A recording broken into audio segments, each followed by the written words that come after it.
il est critiqué parce qu'il marche. Je dis, il ne marche pas, réfléchit. Il est complètement fasciné par l'incroyable amour au jeu. Un jour, j'ai dit que bon, le jour où il va arrêter de jouer, les ballons, les poteaux de corner, ils vont tous pleurer. Il est félin des fentes des corps, de mensonges du corps. Et puis il danse de la capoeira. Lewandowski, il a aussi un jeu de tête. Avant, le Barça, ils ne s'entraient jamais. Ils n'amenaient même pas le shampoing à la douche parce que personne ne touchait la balle de la tête. Salut tout le monde, nouvel épisode de Call Interview avec Omar Da Fonseca. Avant qu'on commence avec le consultant de beIN Sport pour la Liga, la Ligue des Champions et même les compétitions internationales, n'oubliez pas de vous abonner pour soutenir le projet Call Interview. On est en route vers les 100K abonnés parce que je vous l'ai dit la dernière fois, il y a de très beaux projets qui arrivent et la condition c'est d'atteindre les 100K. Alors je compte sur vous, continuez de nous soutenir, continuez de nous pousser vers l'avant parce que sans vous, ce projet ne vaut pas grand chose. C'est parti. Omar, mon ami, comment tu vas? Bonjour à tous. Très bien. T'es beau, hein? T'as l'air heureux. Non, non, je ne me suis pas rasé. J'aurais dû mettre le nœud papillon. Je ne savais pas s'il fallait, mais bon, Non, désolé alors. pas de ça entre nous, t'es très bien comme t'es. Omar, j'ai eu la chance, on va rien cacher aux gens, j'ai eu la chance de te rencontrer à Doha. Un petit moment sympa qu'on a vécu ensemble, j'ai eu la chance de te rencontrer là-bas et j'ai cru sentir que le parcours de l'Argentine te faisait plaisir. On est 2 mois plus tard maintenant. Comment tu l'as vécu cette Coupe du Monde? Parle-moi un petit peu. D'abord, inattendu, surpris parce que dès le début, beaucoup, il n'y a pas que moi, bon, moi je l'avais un petit peu mis en avant, le fait que l'Argentine, la première fois depuis un certain temps dans l'histoire, il y en a qui ont dit qu'on avait une équipe où la plupart des joueurs ne jouaient pas dans des grands clubs, où la plupart des joueurs n'avaient pas une carte de visite bien remplie. Il y avait même des jeunes qui commençaient à jouer. Il y en avait, je ne sais pas, il y avait un papier comme quoi je vois qu'il y avait 17 joueurs qui n'avaient jamais joué la Champions League. Donc, dans l'addition d'individualité, on aurait pu croire que l'équipe d'Argentine, vous vous souvenez, à une époque, il y avait Agüero, Higuaín, Lavezzi, Tevez, Pastore, je sais pas, Veron, Zanetti, Solino, on avait un peu, tous les joueurs ils jouaient dans les grands clubs européens. Or, cette fois-ci, ce n'était pas le cas. Encore une fois, la preuve que dans une Coupe du Monde, on l'avait déjà vécu en 1986, l'Argentine avait gagné avec Maradona en ayant une équipe aussi avec des joueurs plutôt de laveurs, comme on dit, un peu plus de porteurs de ressources, de soutien, plutôt que et Maradona avait été champion du monde. Je crois que ça a été un petit peu la même manière avec l'Argentine de Messi. Et évidemment qu'après l'avoir gagné, ça a été une explosion de joie et parce que c'est vrai, au départ, c'était plutôt assez tiède comme illusion. Ouais, c'est vrai. Je t'avoue que j'y croyais pas. Et à chaque étape, surtout après le premier match, et à chaque étape, j'ai un peu été époustouflé jusqu'à la finale où jusqu'au dernier moment, j'ai cru qu'elle allait être pour nous. Mais bien joué. Bravo, messieurs. Bravo. J'aborde ce sujet-là, pourquoi? Parce qu'aujourd'hui, évidemment, les gens te connaissent un petit peu. Les gens connaissent un tout petit peu ton amour pour un certain Léo Messi, joueur peu connu aussi. Explique-moi, il y a plein de choses qui se passent aujourd'hui autour de lui. J'aimerais un petit peu avoir ton avis parce que j'ai le mien, mais tu connais beaucoup plus l'entourage, l'environnement, la façon de fonctionner de Léo Messi. Et au Paris Saint-Germain, j'ai l'impression qu'il y a quelque chose qui ne matche pas.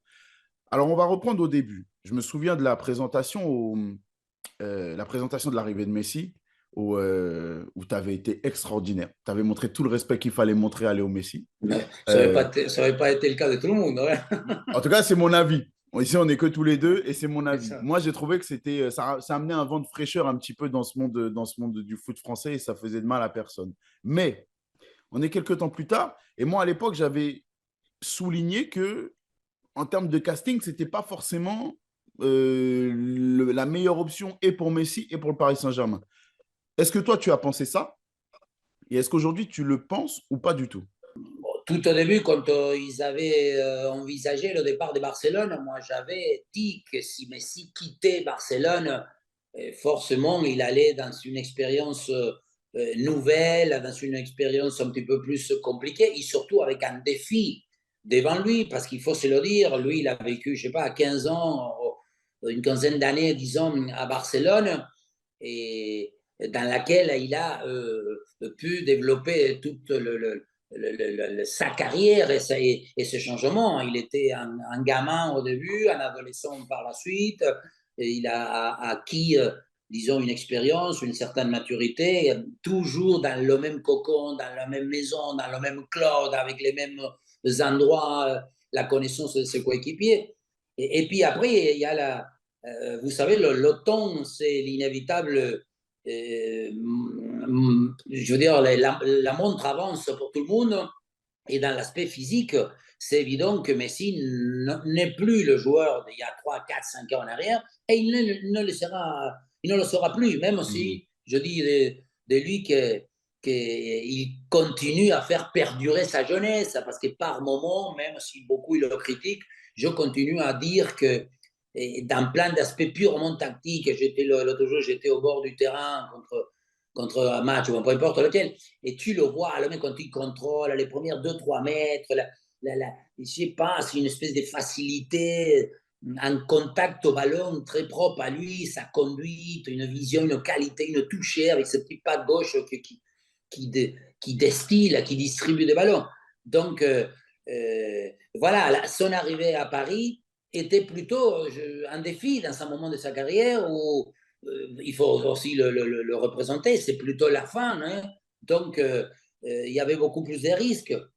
Et après, on se le dit, on se le répète, Messi a plus que jamais le besoin de que autour de lui, comme c'était à une époque, je me souviens Mmh. quand le Barça y jouait, il y avait Jordi Alba, il y avait Iniesta, il y avait Xavi, il y avait Daniel Alves, tout le monde le proposait, tout le monde était dans la diversion, tout le monde, je veux dire, jouait pour lui avec une connaissance de Lionel Messi bien profonde, donc forcément, lui, il était fructifié, il était bonifié, parce que d'abord, tout le monde était des grands, grands joueurs de foot, et ensuite, leur apport, de par le mouvement, de par la qualité technique, de la manière de l'associer, de la manière de le faire jouer le plus proche dans la zone où doit finaliser, et disons que tout était pour planifier, étudier, et dans une espèce de conviction. Je me souviens, un jour, j'avais discuté avec Suarez, avec Coutinho, même quand j'avais été à l'entraînement, et tout le monde disait, Messi, dès qu'il rentre dans le vestiaire, même s'il parle moins, s'il parle peu, s'il est un peu timide, c'est une manière de transpercer, d'envoyer ces énergies. Hein. Des fois, on dit, les génies, ils font des choses différentes aux autres. C'est à ça qu'on les reconnaît, forcément. Hein. Mmh. Donc, ils n'ont pas besoin, des fois, de parler ou d'être exubérants, et parce qu'ils émènent quelque chose de devenu d'illogique, ou de pas tout à Mmh. fait rationnel. Mmh. Et, et c'est ce que je crois que depuis un certain temps, Lionel Messi ne le trouve pas à Paris parce qu'encore une fois, parce qu'il y a plein de petits détails que on parle différemment, on s'entraîne différemment, on côtoie d'autres joueurs différemment, et on se prépare. Bon, il y a plein de choses que je pense, je ne sais pas s'il le déstabilise, parce que je ne crois pas que lui puisse être déstabilisé par quoi que ce soit, mais à un moment donné, c'est un être humain, donc il Ouais, peut être perturbé. c'est vrai. On sort, on verra quand l'interview sortira, mais on sort du match contre le Bayern Munich. Depuis qu'il est revenu du mondial, on sent que les choses sont un peu plus compliquées, comme si la motivation était plus difficile à retrouver. Il y a eu énormément de fatigue psychologique, plus que physique. Je trouve qu'elle est plus psychologique, la fatigue après un tel mondial. On le voit dans tous les clubs. Mais au sortir du Bayern Munich, et c'est pour ça que Léo Messi notamment est venu au Paris Saint-Germain, c'est pour aider le club à franchir ces étapes-là importantes en Ligue des Champions dans les grands rendez-vous du printemps. Est-ce qu'au sortir de cette performance-là que tu as vu au match aller, il y a un match retour, mais au match aller, est-ce que tu trouves que les critiques qui s'abattent sur lui en France sont trop sévères? Oui, oui, et dans le sens où on le cible à lui individuellement. Or, lui, maintenant, il fait partie d'un collectif. Et ici, il faut qu'on fasse le parallèle avec l'Argentine. L'Argentine a joué pour et dans le sens de Lionel Messi. Mais parce Mhm. que tout le monde, quand tu vois Enzo Fernandez, les McAllister, les Montiel, les Molina, les Otamendi, même le Julian Alvarez, il venait, il courait comme un dératé pour Messi. Donc, il y avait oui, peut-être à niveau qualité, technique et tactique, etc., moins importante que peut l'avoir cette équipe de Paris Saint-Germain. Donc, aujourd'hui, Paris, il est dans cette, disons, confrontation. Et c'est ça le plus compliqué, c'est qu'à partir du moment où il y a trois joueurs extraordinaires, trois joueurs intouchables, trois joueurs sensibles, trois joueurs qui personne, je ne sais pas, il y en a qui disent il faut qu'il vienne Mourinho, il faut que j'en sais rien, qui sait que peu, mais c'est évident qu'à un moment donné, et je ne sais pas par quel moyen, hein, attendez, je n'ai pas la prétention de dire que je connais exactement comment il faut faire, mais c'est évident qu'aujourd'hui, Mbappé aujourd'hui, c'est le bijou. Mbappé, c'est lui qu'on ne peut pas, je parlais d'intouchable ou indispensable, c'est bien lui. Or, Messi, l'autre jour contre Marseille, vas-y, enlève-le à 75 minutes, enlève Messi. Neymar, il a été l'autre jour, machin, ne le mets pas de l'entrée. Essaye d'un moment donné. Et je ne sais pas si c'est l'entraîneur, après la direction, je ne veux pas me mettre à l'intérieur du fonctionnement. Mais pour un motif collectif, pour une espèce de démontrer qu'il y a quelque chose qui peut changer et qui peut modifier et qui, en même temps, je crois qu'il va donner une réflexion à ces joueurs-là. Parce que je crois que si tu te mets devant Neymar, tu lui dis, Neymar, écoute-moi, en ce moment, arrête, tu vas rentrer en deuxième mi-temps, je vais t'enlever avant, je ne sais pas, je crois que si tu donnes une explication et tu proposes une manière qui ne se sentent, comme on parlait tout à l'heure, les égaux, la sensibilité, il ne faut pas qu'ils se sentent punis. Mais, et je trouve que là, il n'y a rien qu'à changer. Depuis que les trois joueurs-là, ils sont là, et on voit beaucoup plus des difficultés à les enlever, des difficultés à les faire jouer ensemble. Parce qu'aujourd'hui, à la limite, tu te dis, t'as ces trois mecs-là, il aurait fallu mettre les 7 autres des joueurs qui aient beaucoup plus d'impact des courses. Tu fais venir Soler, tu fais venir Ruiz, en ayant déjà Danilo, que c'est des joueurs, attention, des très bons joueurs. Le joueur, des fois, il peut être très bon, mais il peut être moins utile, moins important, moins d'influence dans une équipe. C'est Soler, on ne peut pas dire que, bon, moi, je n'ai jamais aimé, c'est pas un top 10, c'est pas un top 20, mais c'est un joueur, parce que moi, ça me gêne quand on dit un joueur de complément. Non, c'est pas un joueur de complément, c'est un joueur que dans un système où à Valence, mettons, à Valence, les gens, ils couraient pour Solaire. Solaire était le meilleur des jeux, donc il y avait...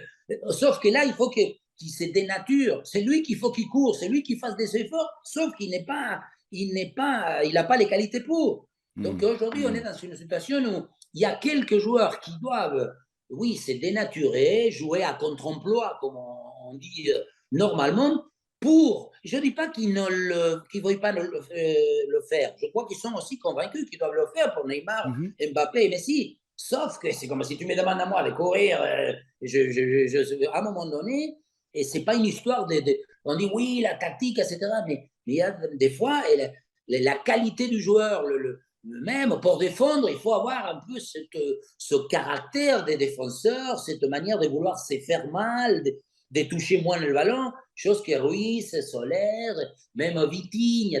Je trouve qu'aujourd'hui, Paris Saint-Germain, il n'y a pas ni l'impact, ni la caractéristique des courses, des répétitions, pour encore une fois économiser, entre guillemets, les trois bijoux que tu as dedans. Parce que les trois là, personne ne pourra, je ne sais pas, peut-être qu'il y a un entraîneur qui fera quelque chose avec les trois, mais aujourd'hui, on l'a déjà vécu.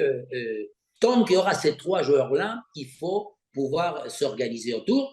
Et je crois que Messi le ressent, ça. Messi, si bien il essaye de jouer, on le voit que quand il y a ils se sont bien aptes à jouer avec. Mais il est critiqué parce qu'il marche. Je dis tout le temps, il ne marche pas, il réfléchit. Donc, vous croyez, il anticipe, mais il a marché à Barcelone, il marchait.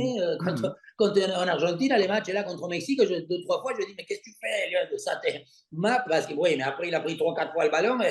Donc, oui, sauf qu'il est dans une équipe où, évidemment, comme des fois Neymar, il est un peu trop haut et il tarde de revenir. Mbappé, il a fait des efforts en sorte. Donc, évidemment qu'ensuite, il y a un trou et ça crée la difficulté ou ça donne une dimension plus importante, le fait que Lionel Messi ne défende pas ou Lionel Messi ne court pas. Bon, ça, c'est cette sévérité. Moi, ça m'est de vouloir le critiquer parce qu'il ne court pas et parce que Messi, il n'a jamais été.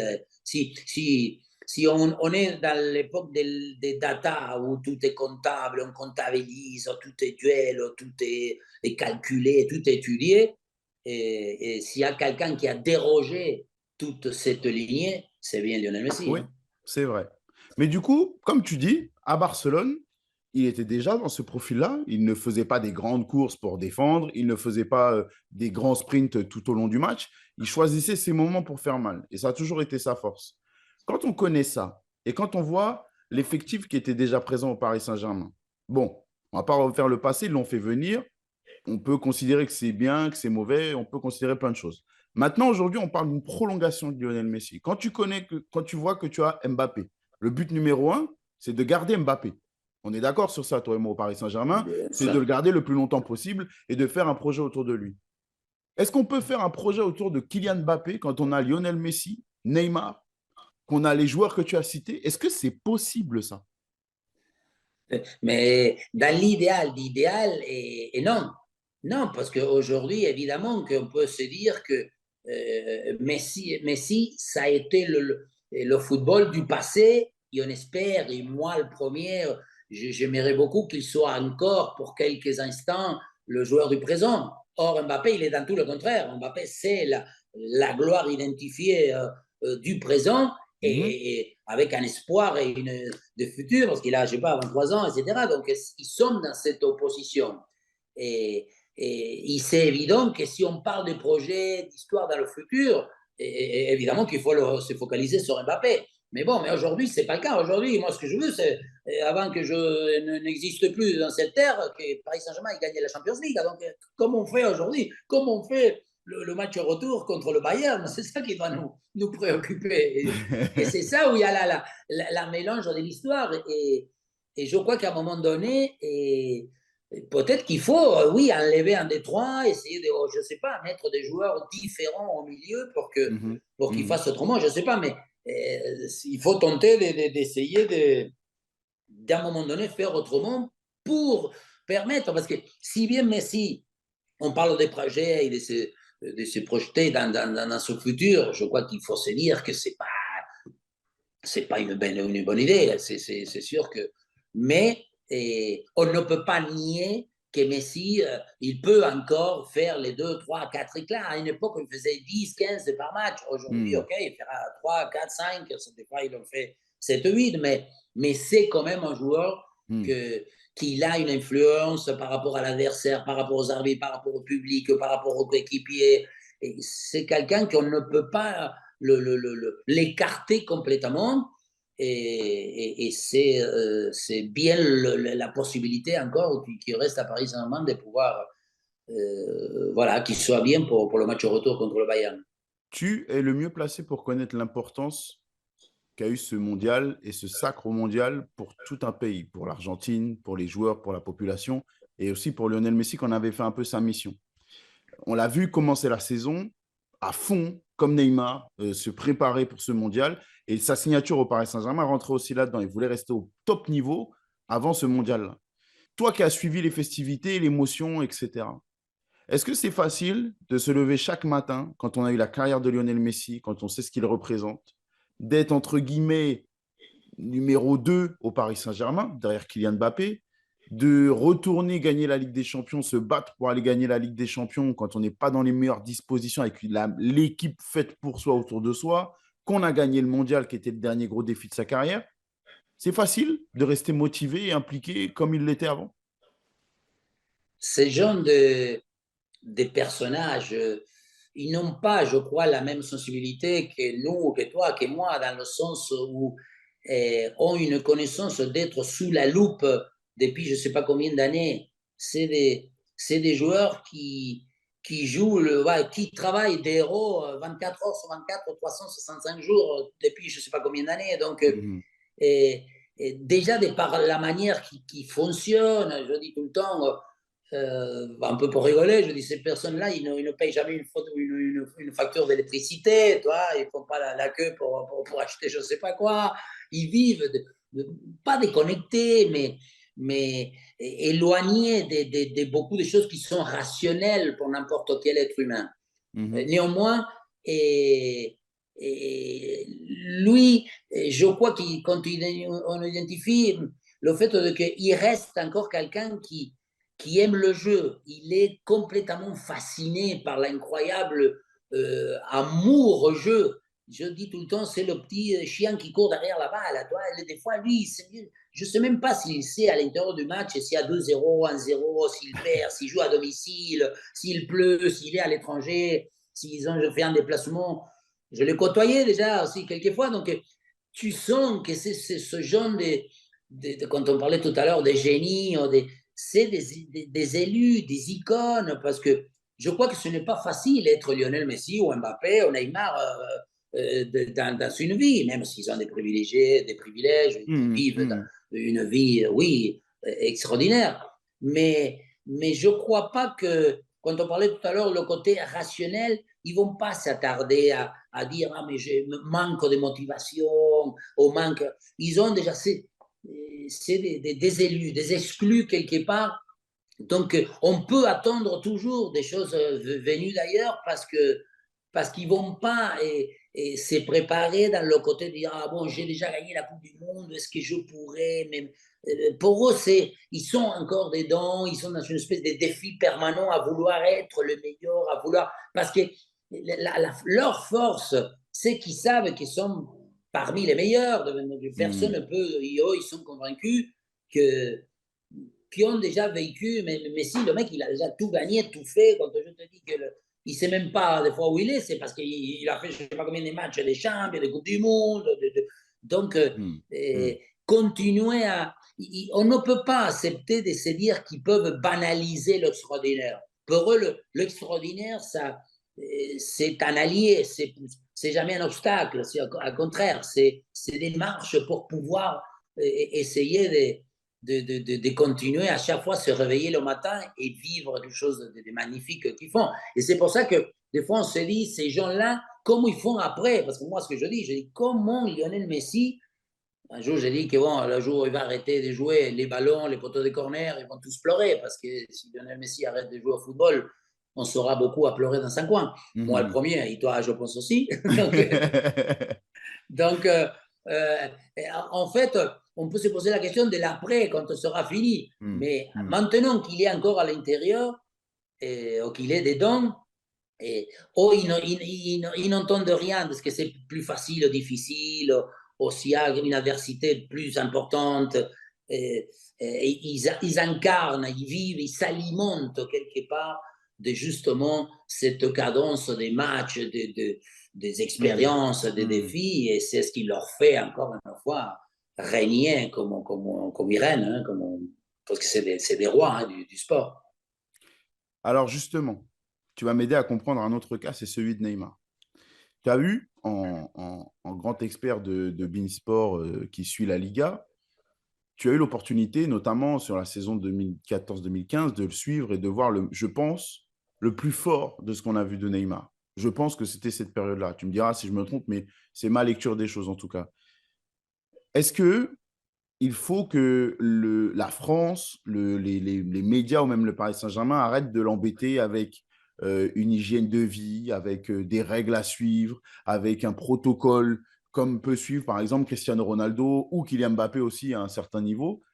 Est-ce qu'il faut le laisser tranquille, comme on pouvait laisser tranquille Ronaldinho, pour qu'il puisse s'exprimer et montrer la meilleure facette de lui? Parce que je n'ai pas l'impression qu'on lui prenait autant la tête quand il était à Barcelone. J'en ai pas l'impression, même s'il était suivi. Et là, quand je le regarde jouer, j'ai l'impression de voir un jeune homme contrarié, agacé, pas heureux. Est-ce que tu ressens ça aussi? Et moi, je suis toujours assez partisan d'avoir de l'indulgence. Je trouve que par rapport au joueur qui risque, qui tente, qui est attendu, qui est différent, qui s'est fait beaucoup frapper au cogné, et je sais pas, et que pour moi, c'est ceux qui font le spectacle, c'est avec ceux qui nous font, disons, admirer et qui traitent le mieux l'objet de nos rêves, hein, le ballon. Donc, je pars toujours de cette idée de que ces genre de personnes malheureusement, il ne faut pas les contrarier. Il ne faut pas essayer d'aller contre leur. Ça, c'est comme quand on dit dans l'éducation de nos enfants, de leur dire arrête de toucher. Au lieu de leur dire écoute, essaye de ne pas toucher parce que je pense que le risque de te brûler, toujours la question, si tu touches ça, peut-être que tu vas essayer de lui élargir. Or, encore une fois, et je ne sais pas de quelle manière, s'il y a, je ne dis pas des études, mais de manière de fonctionner par rapport à que Neymar, parce que ça c'est pareil, personne ne peut dire que Neymar, c'est à niveau qualité intrinsèque, un des meilleurs joueurs du monde. Je veux dire, personne, la manière comment son corps même traite le ballon, comment il fait avec, je crois que même si tu l'aimes pas, ou même si tu veux dire d'être mauvaise foi, tu peux pas nier que Neymar. Donc moi je dis tout le temps, quand existe cette pierre précieuse, l'histoire, c'est de quelle manière on enlève la boue, comment on lui enlève la poussière, de quelle manière on peut le mettre pour qu'il brille dans les moments qu'il nous faut. Parce que des fois, quand on le fait jouer des matchs, je ne sais pas quoi, contre. Ça, c'est encore 90 minutes, 80, on le fait jouer, lui, il persévère à vouloir faire un dribble, il s'énerve parce que et ça aussi, je pense que l'autorité, on n'arrive pas à lui montrer. L'entraîneur dit au petit, ça y est, stop, 80 minutes, tu enlèves, parce que là, ça y est, tu ne fais plus. Et moi, je suis le premier à dire que le bon joueur, il faut qu'il continue à dribbler et qu'heureusement qu'il y a des dribbleurs et qu'il y a des petits ponts, des grands ponts. Il y en a qui disent qu'il ne faut pas faire ça, et il largue à l'adversaire. Je ne suis pas d'accord. Mais en même temps, on peut à un moment donné lui mettre quelques limites dans le sens pour lui faire comprendre qu'à un moment donné, il vaut mieux qu'il ne s'énerve pas, qu'il ne soit pas. Des fois, il fait un match contre son adversaire direct, il s'en va, je ne sais pas quoi. Donc, je pense que le mec, il est déjà quand même, il a 30 quelques années.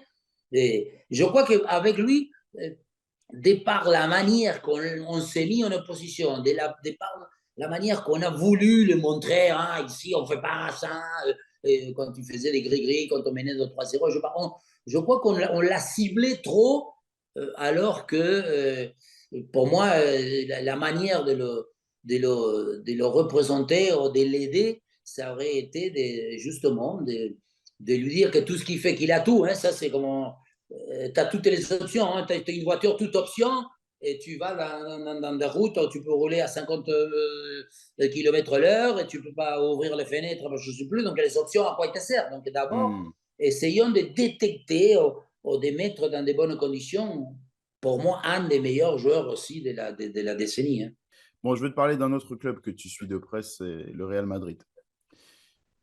On parle du club champion d'Espagne, même si à mon avis cette année c'est un peu plus compliqué. On parle de Benzema qui se fait de plus en plus vieux et cette saison, je trouve, on parle un peu d'une malédiction du Ballon d'Or, mais il enchaîne les pépins. Il y a eu le problème avec l'équipe de France, la blessure juste avant le mondial. Il est revenu en n'étant pas gardé par les Bleus, c'est une autre polémique, mais c'était encore une fois son niveau, son état physique qui était un problème. Même là, depuis la reprise, on sent que c'est un peu compliqué. Euh, et en parallèle, on a un numéro avec Vinicius qui est en train de devenir l'arme numéro un du Real Madrid. Il a eu une progression éclair depuis une saison et demie, 2 saisons maintenant. Alors qu'au départ, quand il a émergé, tout le monde le voyait comme étant un joueur brésilien pétri de talent, mais incompatible avec le très haut niveau parce qu'il allait être incapable d'apprendre la tactique, l'intelligence de jeu qu'il faut pour briller au Real Madrid. On voit que c'est le cas, qu'il est en train de comprendre ça. Il devient efficace avec beaucoup de buts, mais aussi des buts importants. On l'a vu marquer contre l'Atlético, Valence, Villarreal, encore une fois. C'était important. Est-ce qu'il n'est pas en train de devenir le numéro un que le Real Madrid cherchait en faisant venir Kylian Mbappé? D'abord, c'est quelqu'un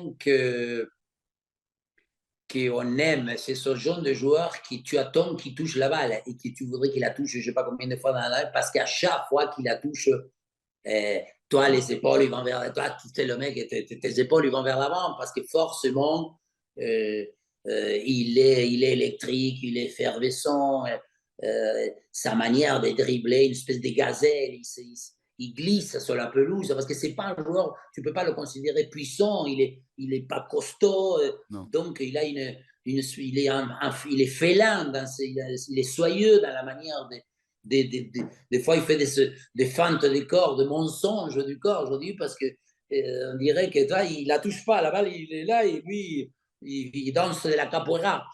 Et au début, il courait plus vite que sa pensée. Tu vois, et des fois, à chaque fois, il accélérait, il partait à 2000. Or, je crois que c'est là où, je suppose, parce que moi, des fois, je me pose des questions sur la valeur des entraîneurs, je dirais jusqu'à où l'influence, etc. Mais je crois que, je ne sais pas, peut-être c'est l'entourage des expériences des joueurs avec lesquels il joue, mais il s'est apaisé. Il a cherché en sachant que voilà, qu'il peut être fin à un moment donné, que ce n'est pas la peine des joueurs toujours au même rythme. Il a pris la pause. Mais en même temps, si on veut le comparer avec Benzema, je ne crois pas que ce soit le même joueur que Benzema parce que Benzema a la valeur but. Benzema a la valeur responsabilité et autorité des biens, déjà pour son expérience, évidemment, son vécu, mais aussi en étant avançant, en ayant vécu le fait qu'il a été mis à épreuve plusieurs fois comme avant-centre. Donc, la vertu de buteur est quand même beaucoup plus recherché, beaucoup plus admiré. Et or, Vinicius, c'est aussi le joueur qui peut faire le spectacle. Toi, c'est le joueur que, que, qui en est, disons, un peu dans l'admiration parce que, voilà, il aime. Et puis, ce que j'aime bien, c'est qu'il provoque souvent. Toi, il est dans le défi permanent. Même s'il la perd 2, 3 fois, il va passer, toi, il va cicatriser très vite sa frustration. Tout à l'heure, on parlait des mecs qui sont un peu insouciants. Lui, c'en est un. Lui, des fois, il dribble une fois, il la perd 2 fois, mais il prend la balle la 4e fois, il y va quand même. Tu vois, c'est des joueurs qui, à aucun moment, ils sont dans l'application. Ils sont toujours dans l'inspiration, dans l'intuition. Le mec, il ne veut pas s'appliquer pour dire attends, je n'ai pas perdu la balle. Non, je ne l'ai pas perdu cette fois-ci, je le joue derrière à 2 mètres. Le mec, il y va, il dribble. Et puis, donc, je pense que Vinicius a besoin plus de l'équipe, plus besoin des complices. Benzema, en plus, c'est un mec qui le sent. Hein. Il faut savoir qu'il a joué avec Ronaldo, il a joué avec Ozil, il a joué avec plein d'autres joueurs. C'est un joueur que Benzema ne vient jamais à obstruire, à amoindrir un partenaire. C'est un mec qui s'adapte parce qu'encore une fois, lui, il a un catalogue très large de qualités. Hein. Il peut être au début, au milieu, il y a la fin d'une action. C'est des joueurs, il peut finir, il peut relayer, il fait une deux, il dribble, il organise, voilà, lui, il a aussi toute l'encyclopédie bien écrite. Bon, dernier sujet que je veux aborder avec toi, ça concerne le FC Barcelone parce que en amoureux de foot, je trouve que le football ne peut pas bien se porter sans que le Barça se porte bien. Comme c'est difficile sans le Real Madrid, sans Manchester United et tous ces grands clubs, ces grosses identités du football. Il y a le retour de Xavi qui a, à mon sens, révolutionné ce Barcelone qui était un bateau qui tanguait, qui était compliqué à stabiliser. Toi qui les suis toutes les semaines, comment Xavi a stabilisé ce bateau qui était en perdition? D'abord, lui, il vient d'une culture, il a été alimenté, il a été nourri toute sa jeunesse et sa vie d'une manière d'écouter le football parce qu'il est né, il a entendu des Cruyff, il entendait des Guardiola quand il jouait. Et je crois que souvent, on développe ensuite une manière d'être, de penser, d'agir à travers forcément ce qu'on a vécu, ce qu'on a mangé. Hein. On dit tout le temps, ce qu'on a mangé quand on était jeune, ça dépend où tu l'as mangé, dans quel quartier, comment, avec quel ami. Tu es ensuite un peu téléguidé. Donc je crois que Xavi, il a toujours dans cette espèce d'appartenance, on dit ADN, bon, je ne sais pas si c'est le mot dans le sang, mais il a été formé, il a joué, il a regardé, il a côtoyé toujours Barça. Donc, son retour, c'était même pas une évidence, c'était une obligation. Et ensuite, voilà, c'est tellement pour lui, disons, tout ce qui est concept de jeu, de football bien traité, de la sortir, de jouer avec, et, et cette opposition de la force et de la puissance, hein, parce que ils continuent à dire que des joueurs qui ne font pas je ne sais pas combien de kilomètres, qui ne sont pas assez puissants, la preuve, sûrement on parlera, mais quand tu vois les balles, les Xavi, les Gavi, les Ferran Torres, je sais pas, plein de joueurs qu'on ne peut pas les considérer des joueurs puissants et forts, mais qui ont tout le reste comme caractéristique, surtout technique. Donc, Xavi, il transmet, il réfléchit, et il parle, il dit tout ce qu'il a, comme on dit, pris dans le biberon depuis sa vie. Et ensuite, à par moment, moi, quand il est un peu dans l'excès. Je dis, est-ce que des fois, quand il a tout, je ne sais pas quel match qu'ils avaient fait, je ne sais pas combien, 1000 passes, des fois, même moi, je voudrais qu'il y ait par moment, et je crois qu'il faut qu'il y ait une transformation. Lewandowski, il apporte un peu ça, parce que Lewandowski, et le fait déjà d'avoir une envergure plus importante, il a aussi un jeu de tête, donc des fois maintenant, avant le Barça, ils ne centraient jamais, hein, quand tu avais Guardiola, quand tu avais Pedro, Villa, Iniesta, Xavi, Fabregas, je sais pas, il n'y avait personne, ils n'amenaient même pas le shampoing à la douche, hein, parce que personne ne touchait la balle de la tête, donc c'était... Alors que bon, maintenant, comme il y a Lewandowski de temps en temps, donc je crois que des fois, il y a des apports ou des critères de sélection de joueurs qui peuvent... c'est ce qu'on parlait tout à l'heure avec Paris, etc. Mais je dis que des fois, il y a des critères de sélection qui doivent être bien établis et bien jugés. Après, il y a la balle qui touche le poteau, des fois il rentre, des fois il sort. Plus ça va, rien ne garantit le succès.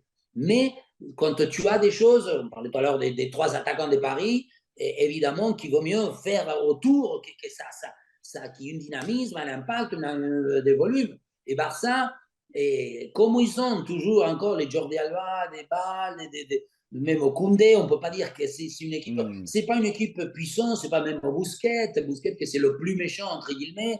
C'est pas non plus. Donc l'apport de Lewandowski a quand même donné une manière de pouvoir des fois finir, mais et voilà, on retrouve toujours le but qu'ils ont marqué, que Pedri marque. Je me suis dit, ils font une tac-tac, une touche. Par un moment, je me suis cru, je dis, pourvu que le côté nostalgie, mémoire et reconnaissance puisse revenir vite, parce que tu le disais tout à l'heure, le Barça, depuis 10 ans, ou en tout cas, moi, personnellement, c'est ce qui m'a fait passer plusieurs dimanches de blues dans de bonnes conditions, hein, parce que c'était un remontant pour la dépression, le Barça. C'est vrai, totalement, c'est très bien dit. Ma dernière question pour cette interview, justement, tu m'as parlé des jeunes talents qu'il y avait là-bas. J'ai une petite préférence pour Pedri qui me fait vibrer, Lequel t'enthousiasme le plus? Je vais inclure Dembélé, mais entre Pedri, Gavi et Dembélé, lequel t'enthousiasme le plus? Dembélé, c'est un joueur que tout à l'heure on parlait des gazelles, quelqu'un qui dribble même sans toucher le ballon. Dembélé, je le connais en plus, je l'aime beaucoup, je le côtoie plusieurs fois, c'est un mec que j'admire, j'aime beaucoup, beaucoup, beaucoup. Et par moments, pareil, lui, il met en frustration parce que des fois, il est un peu en dedans, il se complique, des fois, il part je ne sais pas si c'est une espèce d'aspect, de contradiction qu'il a dans son intérieur, mais j'y crois énormément. Je pense que c'est un mec qui, encore une fois, et les gens vont au stade pour voir ce genre de joueur. Et Pedri, c'est la précocité, mais avec une connaissance, un côté émotionnel. Quand tu le vois joueur, malgré les 21, 22 ans qu'il a, et tu vois, le mec, tu lui files la banque, c'est une banque, toi, tu lui files le ballon et ils ne connaissent pas. C'est, encore une fois, des fois, on détecte, on arrive à dire, lui, ça sera un grand joueur ou il est un grand joueur parce que ce qui dégage, c'est ce côté apaisanteur, c'est des orphonautes. Toi, on dirait que le mec, ils font tout, ils sont complets, ils font tout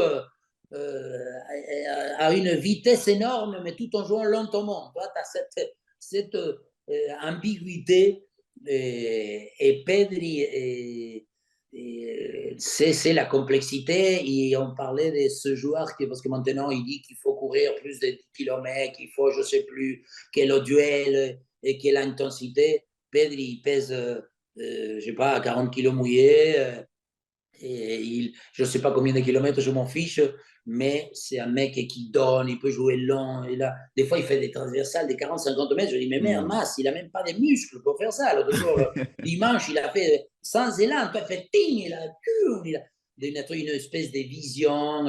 Et puis, il commence à marquer des buts parce que c'est ça par rapport à ce que je disais, Xavi, Iniesta, mais ils marquaient, ils allaient, ils détectaient, ils ont une espèce aussi